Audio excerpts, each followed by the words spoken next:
We heard from the police superintendent in New Orleans, Ann Kirkpatrick. She talked about yesterday how at 3:15 a.m. A pickup truck driven by a man plowed into a crowd of people in this very busy tourist area. We can imagine many were celebrating New Year's. The French Quarter, famous. It's for colourful buildings, wrought iron balconies. I mean, familiar to many people. And yes, she said a death toll of 10 confirmed at the moment, which might change, and more than 30 injured. She said the motive of this driver, it appeared to be intentional. She said, quote, "This man was trying to run over as many people as he could. And when the vehicle came to a stop, he started firing at police officers, and two were injured." She also said, quote, "He was hell-bent on creating the carnage and damage that he did." And we also briefly heard at that press conference from an FBI officer saying they were taking over the investigation.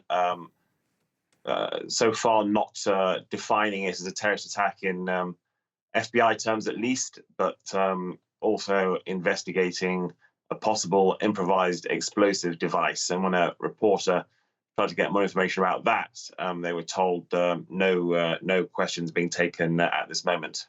Right. It does seem like there still is a lot of confusion over what exactly happened. I mean, earlier we heard the mayor of New Orleans saying that this was a terrorist attack. One thing we do know for sure is that this event did happen just before a major sporting event in New Orleans. Tell us about what was happening in the city last night and what was planned for today.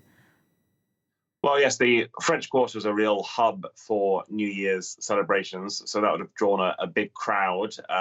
The officials who spoke said that their indications at the moment are among the dead. It seems to be more local residents than tourists, although that might change. They also, at the end, the police officer said, still try to enjoy the city, go about your business, do not come, obviously, to this area, but there's a big American football game going on later today. That is still on, and we'll do everything we can to protect the safety of people at that venue. And it is a big moment of the year for New Orleans.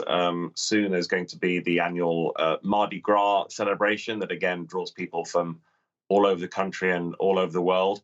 And in February, New Orleans is actually hosting the Super Bowl, which is the biggest American football game there is. So this is the last thing the city needs right now. And you could see on the faces of those officials they were shaken by this. And as you heard the mayor mention, she had been in contact with both the state governor and the White House about the possible broader implications of this. I'm sure there'll be an investigation into who was this attacker? Was he acting alone? What was his motive?